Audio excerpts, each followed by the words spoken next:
So what we're going to do is open up local host at port 8080 with Explorer, I guess,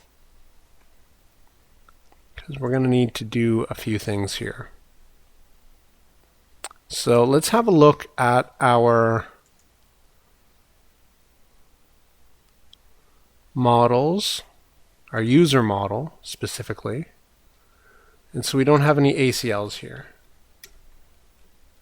So we're going to copy from post, I think has some. Yeah. And let's just paste these in here. So everyone can write, admins can write, editors can write. Let's also say authenticated can do everything, or owner. Owner can do everything. So let's save, get rid of that comma there. Let's save this, and let's go to our Explorer, because we're going to need to play around with this a little bit, I think. We're going to log in, n@n.com. We actually need to specify email, n@n.com, and password is password1. Now let's try it out. Copy this ID, put that into the access token section, and then we're going to try and just get our user object by ID. All right. So it looks like that has worked. So we're going to say include profile. Try it again. And we're now getting this. All right. So now when we log out, we should just have a log out button right here. Let's refresh. Now we're going to log in again, and it says it failed with unauthorized.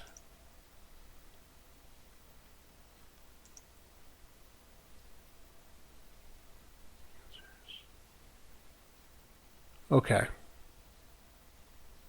But in our code here in API, we have user/user ID.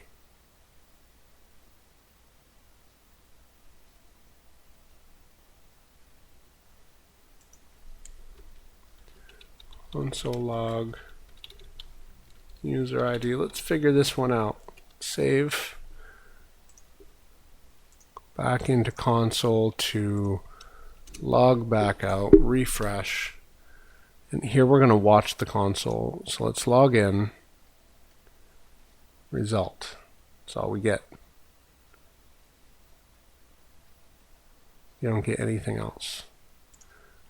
So get user. Is that already defined here?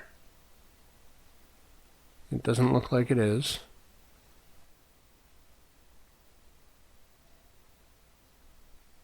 But in auth action, oh, it's trying to get users. See, it's that one character fix sometimes that makes the world of difference.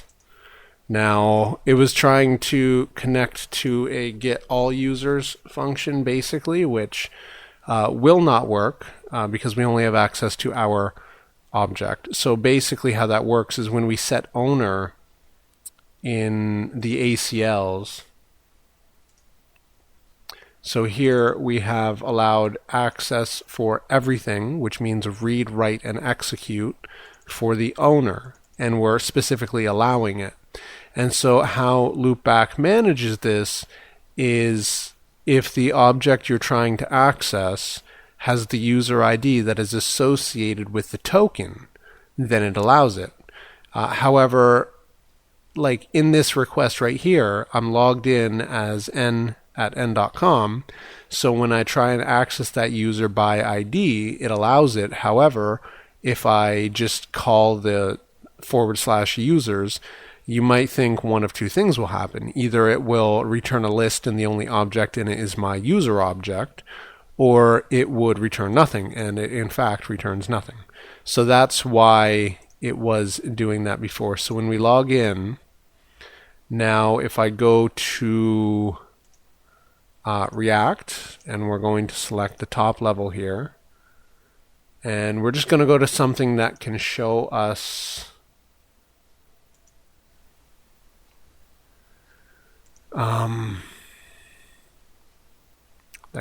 the auth object. We'll see in profile we have this, which is the profile itself. Under user, we also have user and profile. That's fine. We'll just leave that there. But what we're really interested in is when we create a comment, we need auth.profile.id, and we need to set that within the comment itself. So we can close those, and that, and that. We still need the API, and we're going to use these fields, kind of. Actually, we'll use this field. So I'm going to save this. I'm going to copy this, rather, over to Comment Builder. And in here, we'll have a div. We'll close it there. And we'll have a form. And on submit, we're going to open a function and call prevent default, and we'll actually call this .props.post comment, and we'll leave that for now. And we will use a field.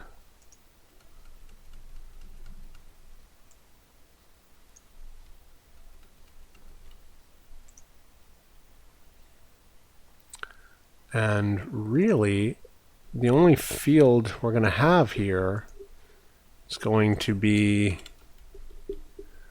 content. Type is going to be text. It's going to say write your comment. And then let's just get rid of this password field. And we are keeping field within actually the current directory. So import field from field. And let's save this. And then we're going to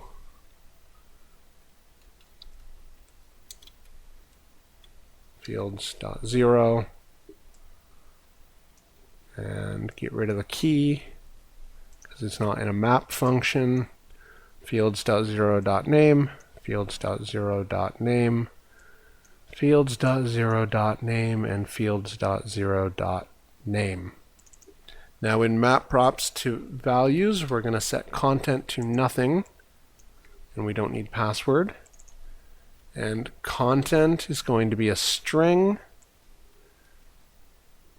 and required your comment needs to have text. There we go, that's good enough. And save.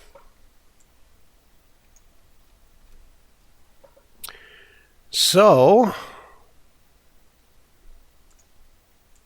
what we'll do is we'll build the comment. So const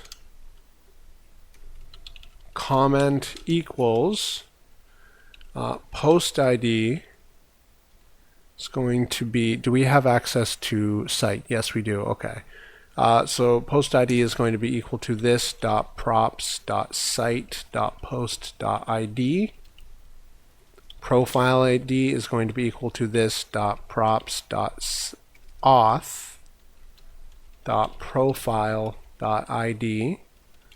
User ID is going to be this .props.auth.user.id, and then content is going to be this .props.values.content. Good enough.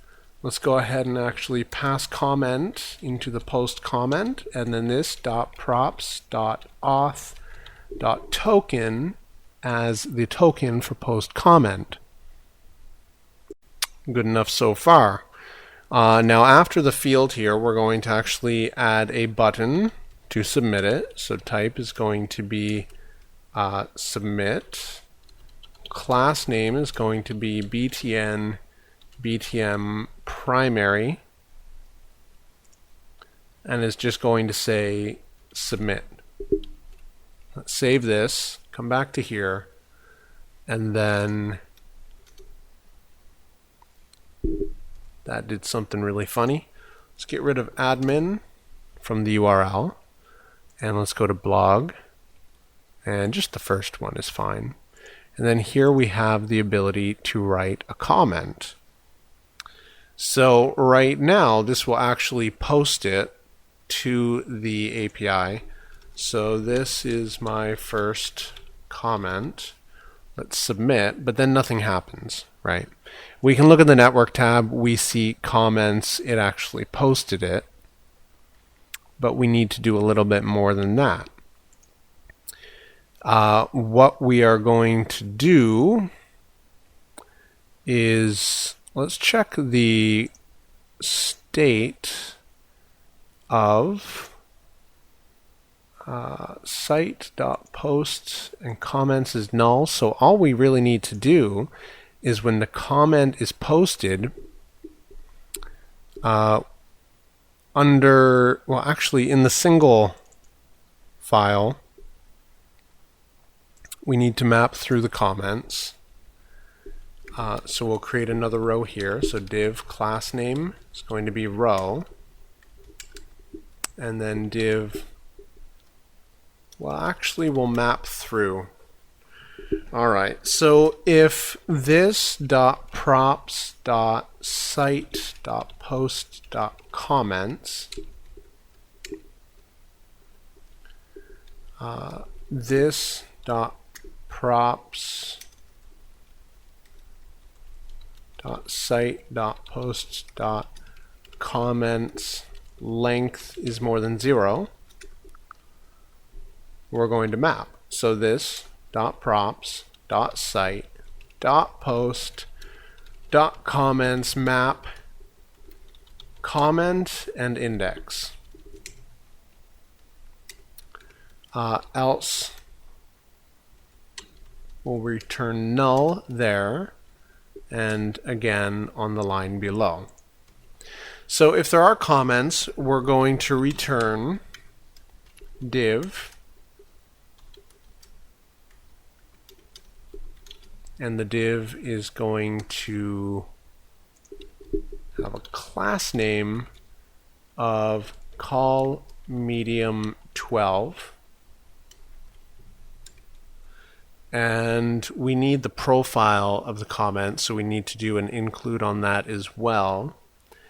So h4 if comment.profile, we're going to say comment.profile.name, else nothing for now.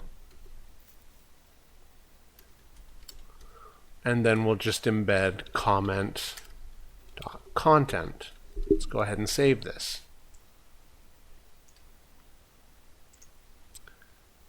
And you can see here it shows this is my first comment, but it doesn't really, I mean, it looks kind of messy. And part of it's because it's way zoomed in, so it's hard to manage with this bottom panel here as well.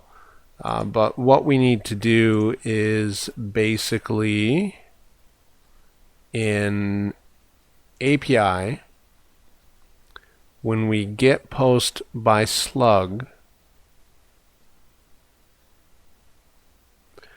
when we include comments, we need to include the profile of the comments. And how we do that is we're just going to change the include to make comments here the key, and then the value is going to be profile.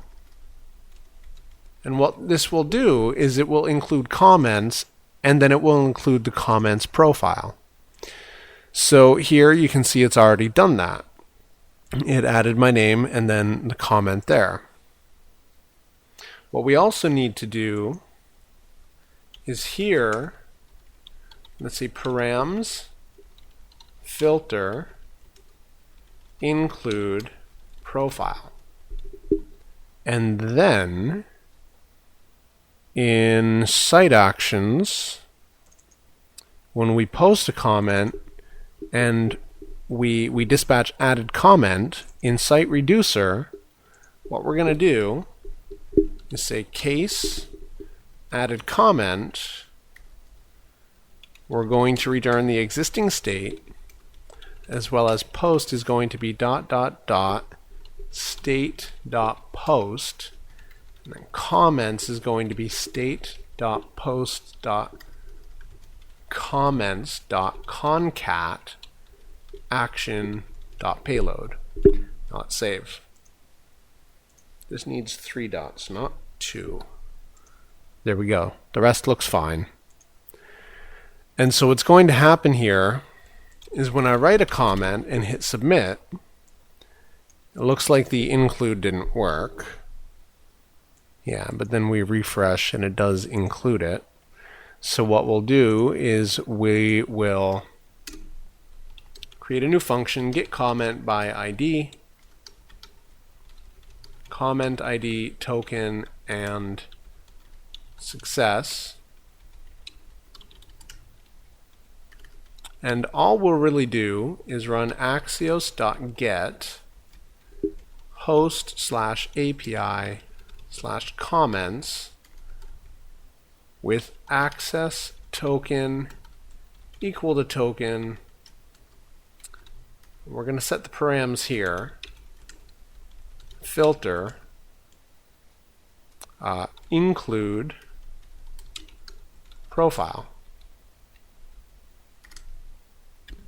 And at the bottom here, right, then res, and we're just going to call the success function with the result of this API call.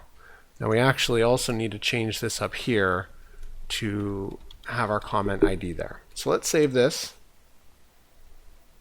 And then in site actions, we're going to change this little bit of code to api.getCommentById.